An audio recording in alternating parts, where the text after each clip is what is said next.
Hello viewers, welcome to our TV program Discover Turkey. We are still discovering Turkey and Turkish cities in eastern part of Turkey, Anatolia, and now today we will go to southeastern part of Turkey, Mardin city, and then we will go to Urfa city. Edessa is also mentioned in the Bible, New Testament. As Old Testament as Edessa is Urfa, and also we will go to Gaziantep cities in the southeast of Turkey. These beautiful cities, we will talk about wonderful people of them. First, Mardin city. Mardin city is a neighboring city of Syria. It's not far, and also in Mardin there are a lot of Arabs and also Arab Christians, Syrian Christians, and Syrian Christians have their own language close to Arami and also Arabic, and they have got very old culture, very old civilization, and they built a lot of beautiful churches in Mardin, and all around the world they are coming and visiting these great mosques and also churches in there. And when we came to Mardin, the style is so different in the van or cars. When these cities have got some Eastern Roman and Armenian styles, but when we came to Mardin, it's typical Middle Eastern style, and also Syrian Christian styles we could see, and very beautiful buildings, and the neighbors they respect, neighbors respected each other centuries long, and different kinds of faith, Armenian Christians, Syrian Christians, Turkish Muslims, Kurdish Muslims, they all lived in the city in peace, really. And the Mardin city and the Mardin people are extremely hospitable, really. And we requested to make video with the people in the city, inside of the city, and we wanted to make an interview. And they didn't speak English, unfortunately. We made a video with interview with Turkish, and it will be subtitled in our program. and the friends will show you soon the interviews from Mardin city. I started speaking English first, then I introduced you, and the local people introduced Mardin as well. We stayed a few days and we liked Mardin very much. We were very sad while leaving Mardin, and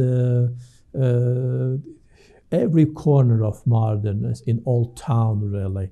Like you're inside of time machine and you went through the histories back again. I mean, centuries back again, and seeing those buildings are great really.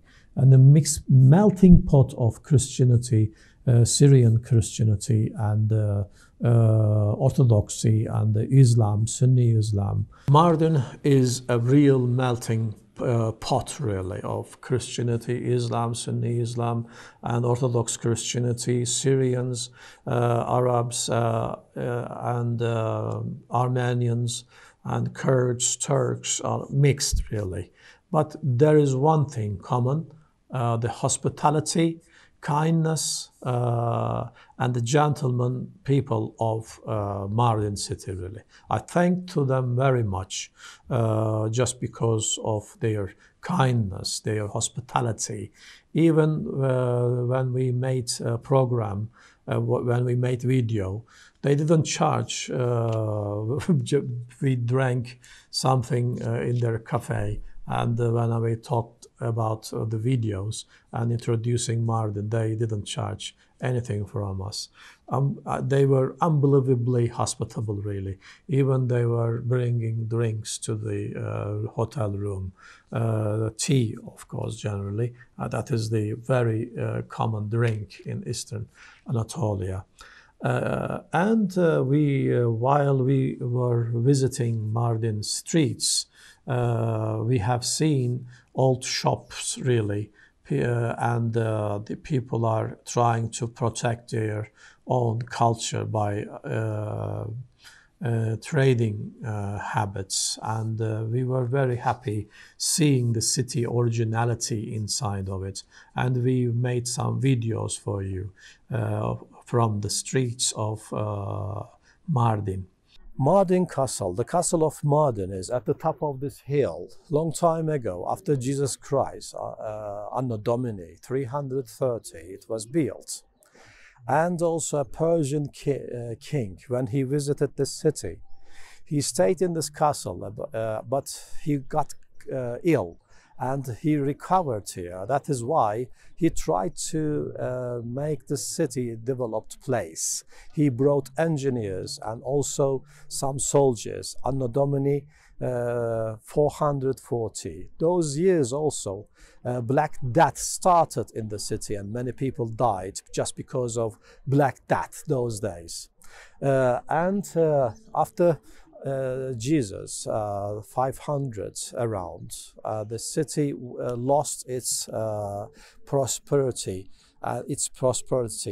and started again some years later.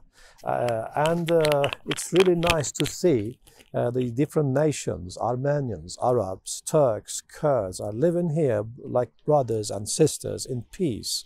And it's really interesting to see some part of the city there is Armenian church, the Muslim mosques, and also Syrian Christian churches are all together.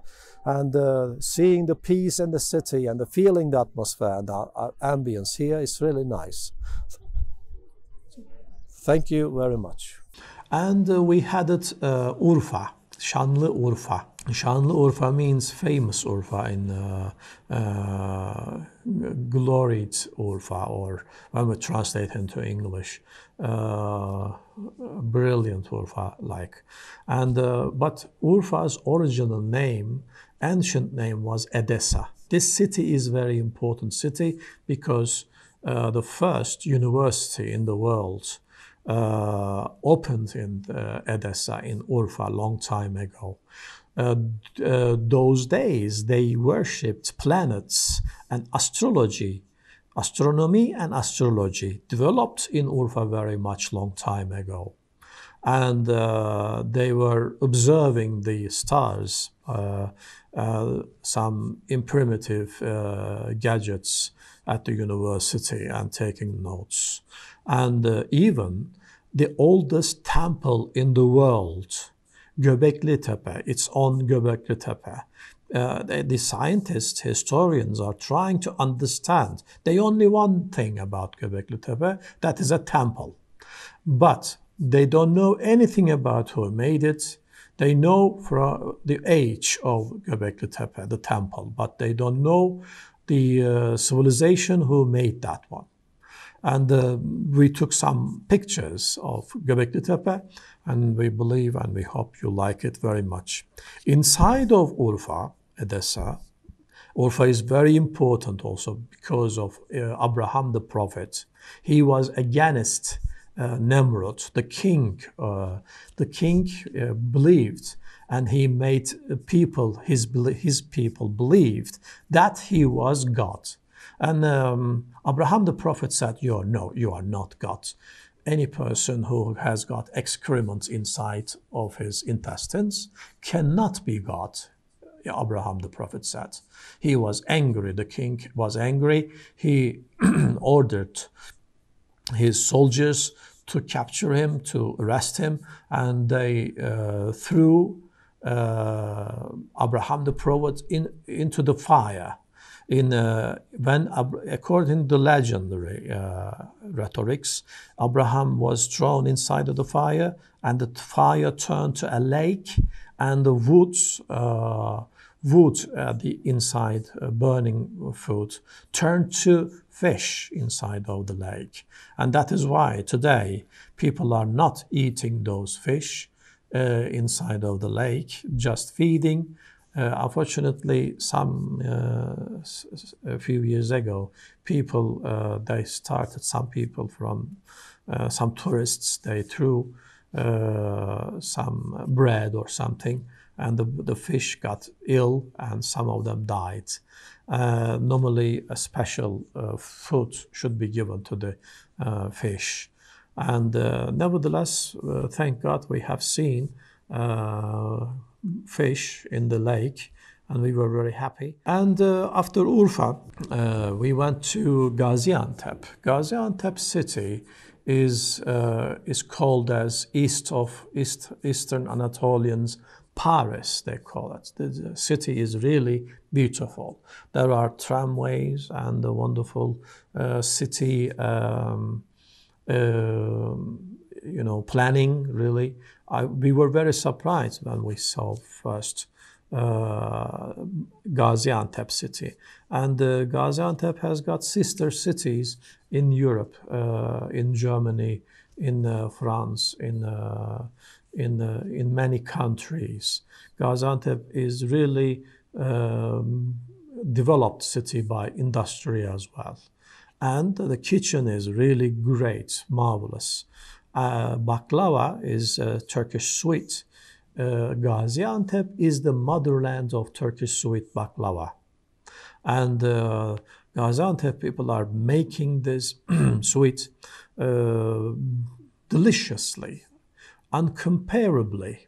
And when you come to Gaziantep, please taste just a little bit baklava, because you can't stop eating it when you start first. And I like also, sorry, I like also Gaziantep baklava. And in the inside of baklava, there is wonderful walnut. It's really tasty. And they know how to do it. And not only baklava, some other food also is rich in Gaziantep. And the kitchen is not only in Turkey, but also in the world. Gaziantep people are very good cook in the world. They are going to other countries and cooking food for world gourmets. And then what I can say about Gaziantep, Gaziantep is a very hospitable city, maybe the most hospitable city, because there are 1.5 million Syrians are living in Gaziantep. Gaziantep people is very tolerated, and they helped Syrian people, came from Syria, even if they had difficult culture for them because there are sometimes culture clash. But you know, Prophet Muhammad and his friends migrated from Mecca to Medina, and each Meccan stayed in one Medinan house. And the Medinan people are very hospitable too. Just knowing this, Gaziantep people are very hospitable too as well. They are very tolerated. And streets are very clean as well. And if you go to Gaziantep, please visit also the zoo. One of the biggest zoos in Turkey is in Gaziantep, really. There is beautiful university also, very qualified university. People from all around the world come in, and for Erasmus also, having education in Gaziantep University. And that's all for today. Inshallah, next time we will talk about Denizli, Marmaris, Laodikya, Pamukkale. And I believe you will enjoy the interviews and the pics of Laodikya, and you will be very surprised seeing that city. Please follow our social media accounts. Natural TV, Discover Turkey, Ayhan Özcimbit. Hope to see you again. Bye for now.